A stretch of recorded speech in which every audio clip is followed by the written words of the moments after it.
Square and square roots, ये है आज का टॉपिक। और इसमें हम लोग जानेंगे सबसे पहले कि स्क्वायर किसे कहते हैं। कोई भी नेचुरल नंबर हो, अगर हम उसी को 2 बार मल्टीप्लाई करते हैं तो वो हमें स्क्वायर मिल जाता है। जैसे कि अगर 1 का स्क्वायर कहें, इसका मतलब ये है कि 1 में 1 का मल्टीप्लाई करना है और आंसर आएगा 1। 2 का स्क्वायर बात करें तो 2 मल्टीप्लाई 2 यानी 4 आ जाएगा। सेम 3 का स्क्वायर बोला जाए तो 3 इंटू 3 यानी कितना आ जाएगा 9। 4 square is equal to 4 into 4 is equal to 16। 5 square बात करें तो वो आ जाएगा 5 इंटू 5 यानी 25। तो ये है आपका स्क्वायर, ठीक है। अब अगर 20 का स्क्वायर पूछेगा तब भी यही काम करेंगे, 20 का 20 में मल्टीप्लाई, ठीक है। आई होप स्क्वायर समझ गए होगे। अब समझते हैं स्क्वायर रूट, ठीक है। तो जो वैल्यू स्क्वायर होता है उसे हम रूट के अंदर रखते हैं, इसे हम बोलते हैं स्क्वायर रूट, ठीक है। इसके अंदर कोई भी डिजिट है, कोई भी नंबर है, ठीक है, जैसे कि 4 है तो उसका फैक्टराइजेशन करेंगे और फैक्टराइजेशन करने पर अगर उसका पेयर बन जाता है तो उसका स्क्वायर रूट हमें मिल जाता है, वो होता है 2। यानी बेसिकली आप इतना समझ सकते हो कि जो स्क्वायर है उसका स्क्वायर रूट वो डिजिट आएगा जिसका वो स्क्वायर है, इसीलिए हम बोलते हैं इसको स्क्वायर रूट, ठीक है ना।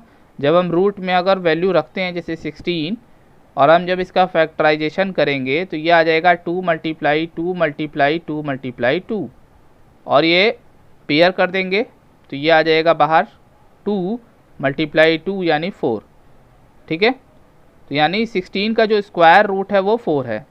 अब आपको बेसिकली एक चीज़ यहाँ समझ में आ गया होगा कि जैसे कि 7 का स्क्वायर होता है 49 और 49 का स्क्वायर रूट होता है 7। ये चीज़ें समझना पड़ेगा, यहाँ पर स्क्वायर बोला गया है और यहाँ पे स्क्वायर रूट बोला जा रहा है, ठीक है। स्क्वायर रूट इसीलिए कहा जा रहा है क्योंकि यहाँ पर रूट है। होप आपको स्क्वायर और स्क्वायर रूट दोनों समझ आ गया होगा। अब यहाँ पर कुछ और एग्जांपल्स देखते हैं, जैसे कि 10 का स्क्वायर बोला जाए तो वो होगा 100, क्योंकि 10 में 10 का मल्टीप्लाई करेंगे तो वो आ जाएगा 100। लेकिन अगर 100 का स्क्वायर रूट पूछा जाए तो वो आएगा 10, ठीक है। क्यों ऐसा आ पा रहा है? क्योंकि ये जो स्क्वायर रूट जिसका पूछा जा रहा है वो एक्चुअल में किसी नंबर को 2 बार मल्टीप्लाई करने पे आ रहा है। अगर वहीं आप मुझसे कहो कि सर 80 का स्क्वायर रूट बताइए, तो 80 का स्क्वायर रूट तो फाइंड हो सकता है, लेकिन वो एक नेचुरल नंबर नहीं होगा या होल नंबर नहीं होगा, वो डेसिमल फॉर्म में आएगा, क्योंकि 80 किसी का परफेक्ट स्क्वायर नहीं होता है। इसका भी स्क्वायर रूट निकाला जा सकता है और हम लोग इसमें आगे जानेंगे भी कि इसको कैसे फाइंड आउट कर सकते हैं। आई होप आप समझ रहे होगे। स्क्वायर रूट फाइंड आउट करने का मतलब ये है कि उसको रूट के अंदर रखना है और वो नंबर पता करना है जिसको 2 बार मल्टीप्लाई करने पे रूट के अंदर वाला नंबर आया हो। जैसे कि रूट के अंदर अगर हम 36 कर दें तो ये 36 जो होता है वो 6 इंटू 6 होता है ना। और 6 इंटू 6 का मतलब कि ये 6 का स्क्वायर है 36 और स्क्वायर रूट फाइंड आउट करेंगे तो 6 आ जाएगा। आई होप आप समझ पा रहे हो कि देखिए यहाँ पर मैंने 3 नंबर का बताया है। 100 का स्क्वायर रूट 10 है, लेकिन 80 का स्क्वायर रूट भी आ सकता है, वो 8 पॉइंट समथिंग आएगा, लेकिन होल नंबर नहीं आएगा। वो पॉइंट में कैसे आएगा वो हम लोग आगे पढ़ेंगे, लेकिन इसका भी स्क्वायर रूट आ सकता है। 36 का यहाँ पे देखा गया तो 36 का हम फैक्टर करके पता कर सकते हैं, नहीं तो हम सोच भी सकते हैं कि 36 वो कौन सा ऐसा नंबर है जिसको 2 बार मल्टीप्लाई करने से आता है। 6 6 जा 36, तो इस वजह से इसका स्क्वायर रूट कितना हो गया 6। उसी तरीके से अगर हम यहाँ 400 कर दें स्क्वायर रूट के अंदर तो इसका जो स्क्वायर रूट आ जाएगा वो 20 आ जाएगा, क्योंकि अभी मैंने बताया कि जो 20 का स्क्वायर होता है वो 400 होता है। 20 को 2 बार मल्टीप्लाई करोगे तो 400 आता है, तो अगर उसको रूट के अंदर रखा जाए तो इसका स्क्वायर रूट 20 आ जाएगा। क्लियर है? Finding square roots by using the method of prime factorisation. अभी हम लोग कुछ क्वेश्चंस ऐसे देखेंगे जिसमें स्क्वायर रूट फाइंड आउट करना रहेगा और उसमें प्राइम फैक्टराइजेशन मेथड का यूज़ करना है। प्राइम फैक्टराइजेशन कैसे किया जाता है ये आप लोगों ने क्लास 6-7 में सीखा ही है। अब हम लोग इसका प्राइम फैक्टराइजेशन सबसे पहले करेंगे। इसका नाम प्राइम फैक्टराइजेशन इसी वजह से है क्योंकि इसमें प्राइम नंबर का यूज़ किया जाता है। तो सबसे पहले यहाँ पर ये 2 से डिवाइड हो सकता है, इसको 2 से डिवाइड करेंगे तो ये आ जाएगा आपका 48।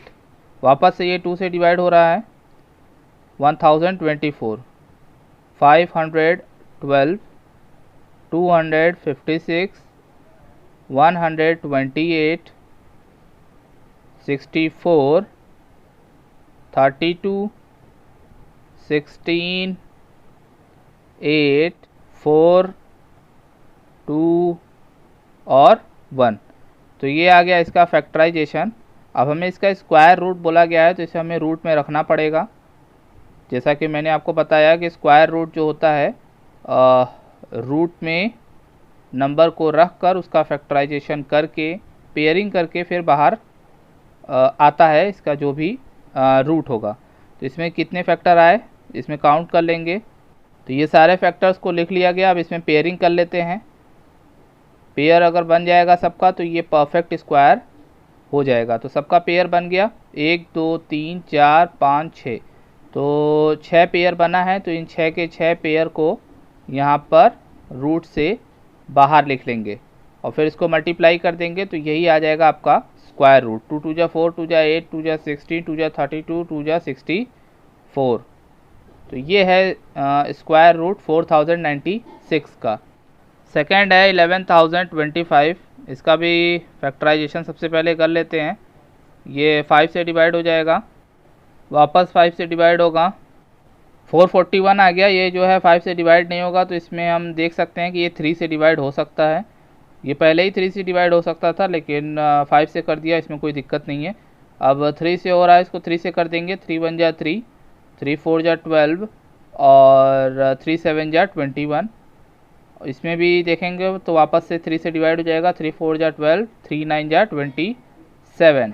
अब 49 7 से डिवाइड होगा, 7 से डिवाइड करेंगे तो ये आपका फैक्टर आ गया।